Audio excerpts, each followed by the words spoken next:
Welcome back. And today we're discussing GNU. It seems like there is trouble in the government that is currently leading South Africa. We're also going to look at some of the unfortunate things that happened when a political leader was actually killed for trying to stand up for the right thing. And we're also going to look at some of the other happenings in South Africa to understand what really is our country becoming or what are we shaping onto. But let's actually start off with the ANC.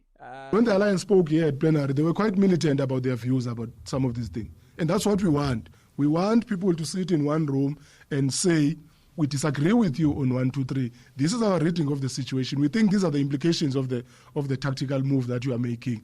We think the best course of action is this. But it doesn't mean when an alliance member says this is their view, the best way for the ANC to demonstrate that we are listening is to abandon the ANC's thinking and just take what the alliance partner is saying. We've got to try synthesize these views and find the most viable strategic way forward that we all can fall behind. I can promise you this. As time goes on, the alliance will be singing in one tune about the GNU. There we have it. That is some information actually coming out from the interim spokesperson of the ANC. There seems to be issues in the Government of National Unity, and I think, as all of you know, Helen Zille had some comments that she made that people found very disturbing. And some of the alliance partners to the ANC have come out to say that they are not happy about this. They are not in support of the GNU. And now we're hearing all sorts of things. And coming out of and I don't know how true this is. They say Ramaphosa is to announce ANC's coalition option tonight, but allies unhappy with the ANC-DA option. So there is a meeting that's currently happening. And so Ramaphosa is expected to announce the party's decision on who they will go into coalition with later on Thursday. But some members say an ANC-DA coalition is spitting on their faces. Now, the ANC General Secretary, Fikile Mbalula, told the media that the party's National Executive Committee would determine the makeup of cabinet following a hotly contested election. The ANC is currently holding a crucial special NEC meeting. And it seems like a lot of people in the ANC are unhappy, but not only the people in the ANC, even the alliance partners of the ANC. And if you understand anything about politics, you understand that the ANC is made up of its alliance partners. The Kosatus of this world, a lot of them make up the votes of the ANC. And if they are not happy and they're in alliance, if they move to anybody else, that becomes an issue. And remember, we are hearing rumors that the MK is now starting to talk to the alliance partners to say, if you're not happy, before you did not have any option, but now there is an option. Come join the MK party. And I believe the ANC is having these conversations because of this. And I think this is good for our democracy because we can't have an alliance partner that is an alliance partner forever without actually seeing the results. It's important that when alliance partners speak, the ANC calls meetings and actually takes them seriously because alliances are now actually having options. Back in the day, if a union had an issue with the ANC, it was very difficult for them to see anybody else. But now with the MK party, they now have a party that branched out of the ANC, that has ANC members who they were in alliance with before. And now they might go there. And I think this is the reason why the ANC is actually having this meeting. They're trying to make sure that alliance partners are all happy. And we did hear one of the alliance partners say that it's a spit in the faces of the people, spit in the faces of the voters to be in alliance with the DA. I want to know from you, what do you think? What are your thoughts regarding this? Now, something we're going to discuss is the Joburg mayor. I have lots of questions. The Joburg mayor is somebody who we've seen for many years as a controversial person. We're told that Johannesburg is dilapidating. We're told that loans are being done. We're told that it's a looting trough for the EFF. Some say it's a looting trough for the ANC. We also saw that every mayor that tried to become the Johannesburg mayor passed on mysteriously. They just died. And I have lots of questions about that. But let's take a look at what's going on in the Johannesburg. The ANC in Johannesburg says a decision has been taken to recall Mayor Gabelo Gwamanda. The mayor will not put up a fight and is expected to accept his fate gracefully. This is according to ANC Johannesburg Regional Secretary Sasabona Mangai. He spoke to our reporter, Junior Kumar.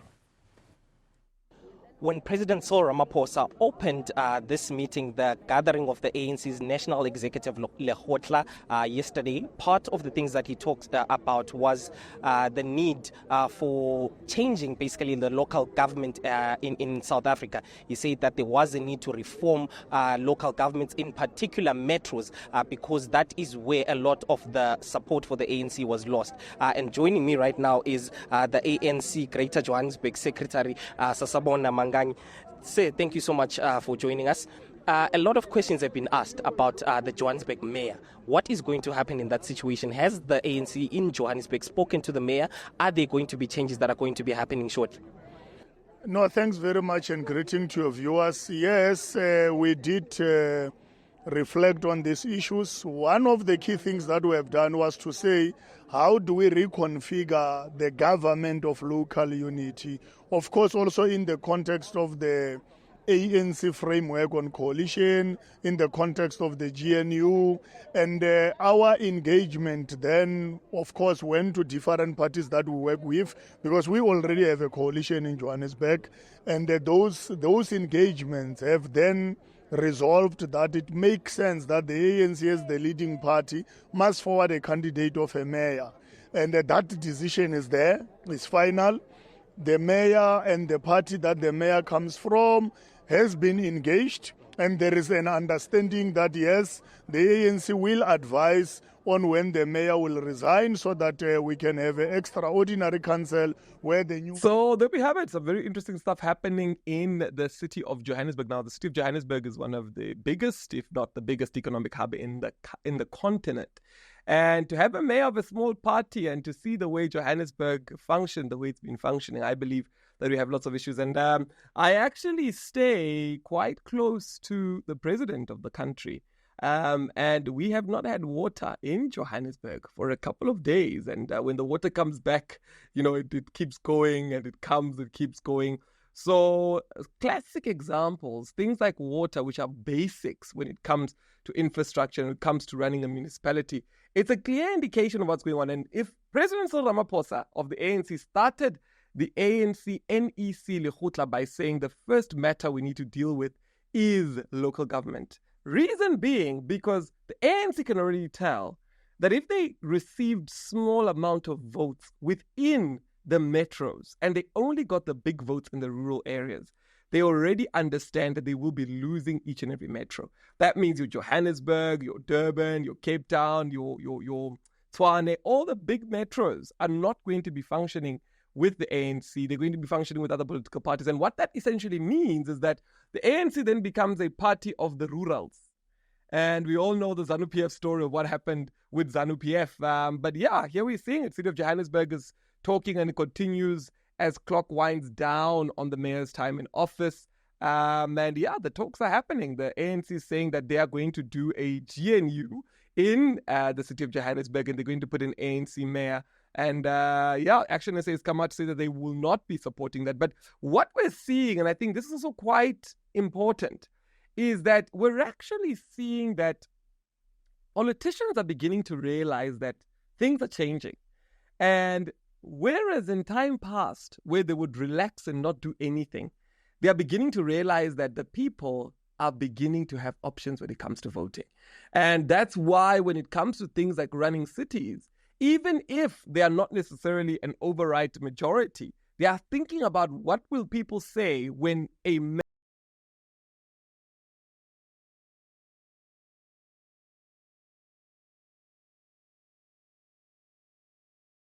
people, South Africans, are not that forgiving, as we saw with the ANC's results, that they were not very forgiving in the last election. And in the next 2026 elections, they're going to be very heated. They're going to be very interesting elections. And that actually calls for a different way of doing politics in our country. Now, there is a very sad story that I saw, and I want to address it. An EFF official was actually killed by people that were supposed to be... Let me play the story, but this is really sad. For EFF Johannesburg, regional leader Moshe Mpho has been shot and killed during a service delivery protest in Alexandra. Mpho was apparently caught in the crossfire as police and private security dispersed a crowd of residents occupying vacant flats this morning. Community members are attempting to force their way into hundreds of government container homes originally constructed as COVID-19 shelters.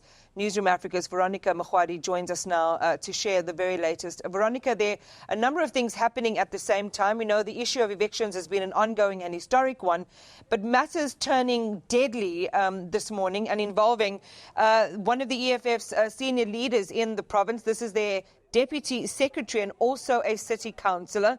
What do we know about the circumstances surrounding his death? Well, I can tell you, Iman, as we speak right now, there is a lot of frustration and I think shock from this community here in Alexandra as that housing crisis continues to loom. Now, we know that residents, in fact, who were here back in May during that election period where we spoke to some of the community members here that have been living really in squalor, in makeshift houses on the street after they were evicted from these containers in February. Many of the residents here were essentially kicked out by a clash between JNP police officers and private security back in February and have since been living in those makeshift houses that you are seeing where they've been using mattresses as well as cardboard sheeting and pretty much anything that they can find in the streets to create their houses. And they've been living here after they forcefully got into these containers that were built at the height of the COVID-19 pandemic. Of course, you'd remember this was government's efforts to reduce, of course, the number of people that were living in this densely populated community and sort of to create more space, as you remember that this was a big issue in our townships as we were fighting that pandemic. But I can tell you, Iman, since that period in 2020, when these containers were built at a hefty price tag of 300 million, not a single soul has lived in here. And so residents took it upon themselves to move into these containers in 2023. That was last year, and they were met with much resistance when they were, of course, evicted. And so what has happened since then is that residents have been trying by all means to get back into... I mean, this is very sad. Government spends 300 million to build homes or containers during COVID. Till date, nobody has lived in those containers. People were protesting, people that are living outside like you saw. And somebody was killed, an EFF councillor was killed. And irregardless of political size and political viewing, this is completely unacceptable. We cannot have a government that spends 300 million on containers in Alexandra. And when people are protesting to say, look, this thing has been built, government money has been spent, we're still homeless and we're not allowed to be in here. And when these evictions are now happening, we even get private security to now kill people. I find this to be very unacceptable. And the people of Alexandra have really been calm for too long. Because if you look at Alex, it's right on the border of Sandton. You cross Sandton, you're looking at the richest banks. Not in South Africa, no, even in Africa and in some parts of the world. And their rand has been manipulated. They still live in dilapidated situations, and yet this happens to them. And, you know, they must just allow these things to happen. And I think this is completely unacceptable.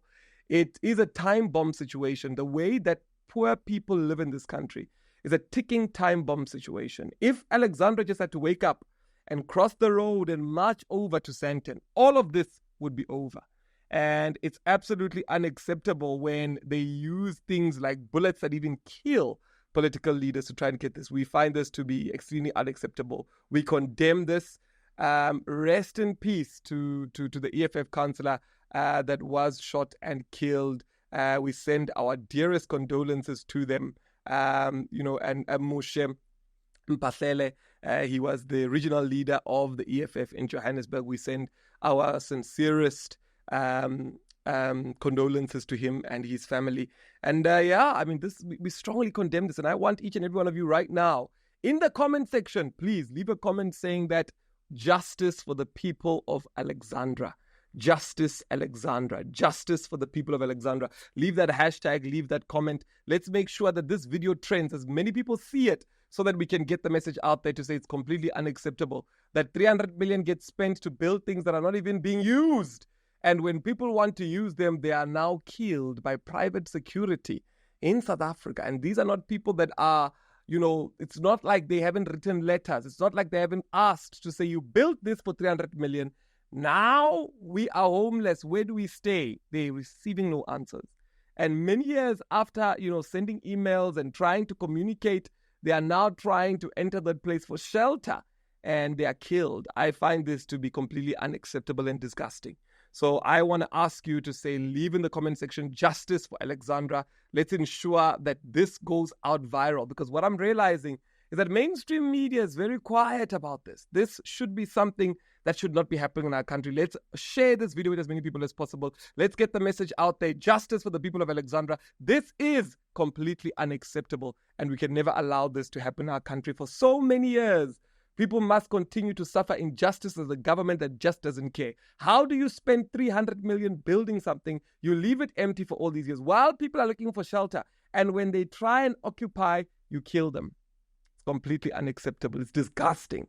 Justice for the people of Alexandra. Thank you so much for joining us today. See you on our next update.